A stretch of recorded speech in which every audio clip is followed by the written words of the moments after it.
आज की इस वीडियो में वो हेनरी के नियम को पढ़ने वाले हैं। देखिए क्लास 12 का जो केमिस्ट्री है उसमें हेनरी का जो नियम है बहुत इंपॉर्टेंट है। ये 5 नंबर में भी आते हैं, 2 नंबर में भी आते हैं और यहाँ सब्जेक्टिव भी क्वेश्चन आता है। तो हेनरी के नियम क्या है, उसका क्या क्या उपयोग है, उसकी सीमाएं क्या है, हेनरी के नियम का ग्राफ कैसे तैयार करते हैं, सारी चीजों को समझेंगे। यानी हेनरी के नियम की संपूर्ण जानकारी इस वीडियो में हासिल करेंगे। इसलिए क्लास 12 वाले जो केमिस्ट्री के बच्चे हैं ध्यान से इस वीडियो को शुरू से अंत तक बिना स्किप किए देखेंगे। देखिए सबसे पहली बात समझिए, हमें हेनरी लॉ पढ़ना है, मतलब हेनरी का नियम पढ़ना है। तो याद रखिए बाबू, आप ठोस का विलयन, ठोस गैस का विलयन ये तो पढ़े है ना। तो इसमें एक चीज सबसे इंपॉर्टेंट है, देखिएगा द्रव का जो विलयन होता है इसमें हमें राउल्ट का नियम पढ़ना है। इसको द्विअंगी भी विलयन कहते हैं। लेकिन बाबू द्रव और गैस का जब विलयन तैयार करेंगे तो ये द्रव गैस का विलयन ही कहलाता है। बाबू ये द्रव गैस के विलयन ही कहलाता है, आपका हेनरी का नियम कहलाता है। यानी जो हेनरी का नियम तैयार होता है वो द्रव गैस के विलयन पर तैयार होता है। देखो सबसे बड़ी बात ये समझिए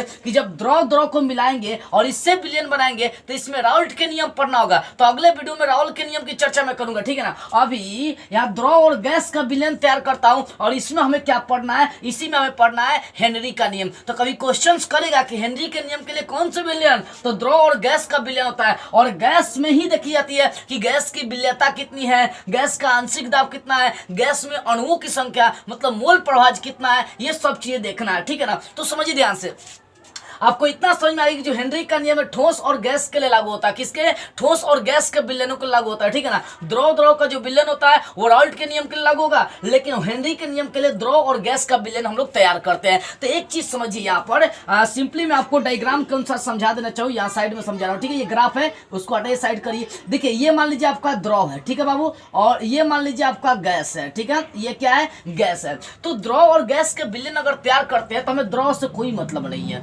हमें मतलब किससे है? तो गैस के दाब से और गैस के अणुओं की संख्या मोल प्रभाज से, ठीक है ना। बस गैसे से मतलब है, द्रव गैस का विलयन है, लेकिन द्रव से हेनरी के नियम में कोई मतलब नहीं होता है। मतलब गैस से होता है कि गैस का दाब, प्रेशर और गैस के मोल प्रभाज, अणुओं की संख्या कितना वहां पर है, मोलों की संख्या कितना है, ये देखना आपको, ठीक है ना। यानी गैस के मोल प्रभाज, गैस के आंशिक दाब और गैस के मोल प्रभाज, इन दोनों को जब समानुपाती कर देंगे तो यही कहलाता है आपका, यही कहलाता है हेनरी का नियम। क्या कहलाता है? हेनरी का नियम। सिंपली आप बोल सकते हैं कि किसी विलयन में गैस का आंशिक दाब उसके मोल प्रभाज के समानुपाती होता है। कोई विलयन अगर तैयार कर दिए, चाहे बोल सकते हैं कि द्रव और गैस के विलयन में गैस का जो दाब होता है वो उसके मोल प्रभाज के क्या होता है? समानुपाती होता है। और इसे ही हम लोग क्या कहते हैं? इसे ही हेनरी का नियम कहते हैं। मुझे विश्वास है समझ में आ रही होगी। देखिए आपको इतना पता होनी चाहिए बाबू, इतना पता आपको होना चाहिए कि ये अगर ये आपका द्रव है, द्रव मतलब लिक्विड लेकर चलते हैं, एल ले लीजिए लिक्विड,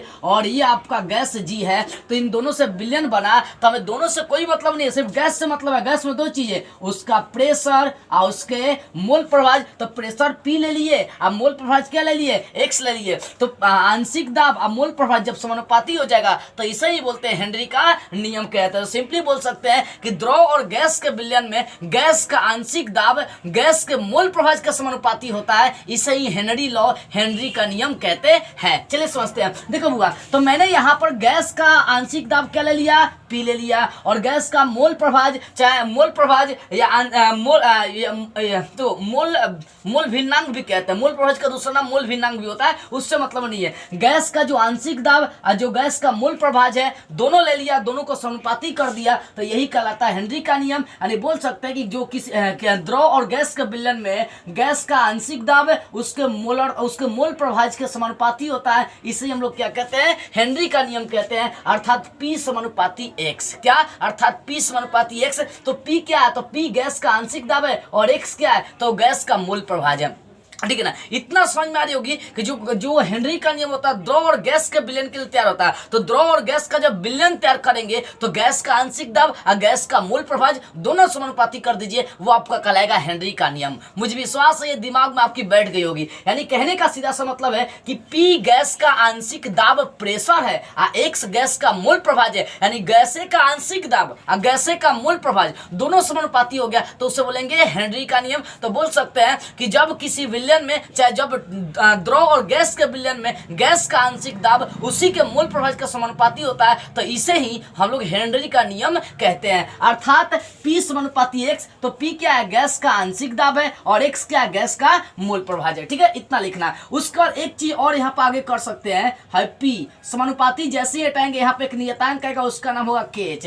KH का मतलब क्या हो गया, हेनरी नियतांक इसको कहेंगे, और यहाँ पे X है तो X है, इसलिए यहाँ पे हेनरी नियतांक का सूत्र भी लिख सकते हैं, KH बराबर P/X। क्या बोल सकते हैं, P/X। यानी इसका डिफिनेशन दूसरा का भी हो सकता है कि गैस का आंशिक दाब गैस के मूल प्रभाज के गैस का आंशिक दाब और उसके मूल प्रभाज के अनुपात को हम लोग क्या कहते हैं, क्या कहते हैं बाबू, हेनरी का भी नियम कहते हैं। इस टाइप से भी आप दे सकते हैं। ठीक है ना, कहने का मतलब गैस का आंशिक दाब गैस के मूल प्रभाज का समानुपाती होता है। यही क्या होता है इसका, गैस का, यही होता है आपका हेनरी का नियम होता है। ठीक है ना, इसका पीडीएफ में डिस्क्रिप्शन में दे दूंगा, जाकर आप देख लीजिएगा। ठीक है, वहाँ पर सब भाषा उस आपको लिखा हुआ मिलेगा। उसके बाद यहाँ से समानुपाती आता है, एक नियतांक क्या जाएगा, KH आ गया, ये इसको हेनरी नियतांक कहेंगे। ठीक है, और इस KH को छोड़कर X गुना इधर चला बटा में, यानी KH का मान P/X आ गया। तो ये था हेनरी का नियम। अब आते हैं हेनरी के नियम का प्रयोग कहाँ करते हैं, हेनरी का नियम का उपयोग कहाँ करते हैं बाबू, जैसा इसको समझते हैं। देखो, हेनरी का नियम का उपयोग हम लोग बहुत जगह करते हैं, लेकिन खास महत्वपूर्ण 3 इसका उपयोग हम लोग पढ़ते हैं। पहल का उपयोग इसकी पढ़ते हैं मृदु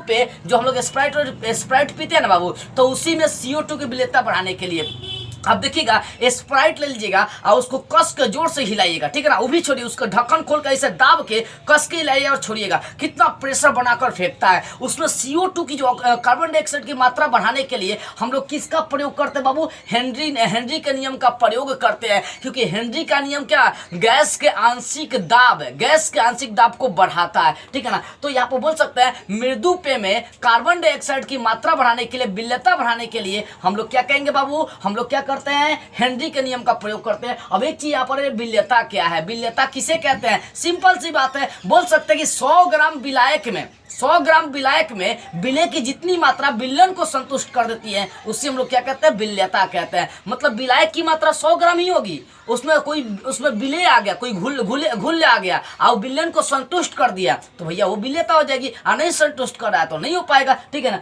तो जो मृदु जल होता है, मृदु जल का मतलब जो सिंपली जल पीते हैं ना, उसमें कार्बन डाइऑक्साइड की मात्रा बढ़ रही है, यानी स्प्राइट कहिए, तो स्प्राइट बनाने के लिए किसका प्रयोग करते हैं, हेनरी के नियम का प्रयोग करते हैं। दूसरा का ये गोताखोरों के इस्तेमाल करने वाले यंत्र में। अब देखिए, जो समुद्र में जाने वाले गोताखोर होते हैं, जब वो गैस सिलेंडर लेकर समुद्र में जाते हैं, और जब वहां पर गैस का आंशिक दाब कम होने लगता है, तो वहां पर गैस के साथ हीलियम गैस भी मिला, मतलब ऑक्सीजन गैस के साथ हीलियम गैस भी मिलाई जाती है। यानी समझिए कि ऑक्सीजन के साथ हीलियम गैस मिलाने के लिए, उनका आंशिक दाब बनाने के लिए हम लोग किसका प्रयोग करते हैं, हेनरी का नियम का प्रयोग करते हैं। तो पहला, स्प्राइट बनाने में जो साधारण जल है उसमें कार्बन डाइऑक्साइड की मात्रा बढ़ाने में प्रयोग करते हैं। और दूसरा का, जो समुद्र में गोताखोर होते हैं उनके ऑक्सीजन में हीलियम गैस मिलाने के लिए हेनरी का नियम प्रयोग करते हैं। और तीसरा का, हमारे शरीर में कोशिकीय कार्य करने के लिए भी हम लोग क्या करते हैं, हेनरी के नियम का प्रयोग करते हैं। कैसे बाबू, इस चीज को समझ लो ध्यान से, कैसे हेनरी के नियम का प्रयोग करते हैं। देखिए, हमारे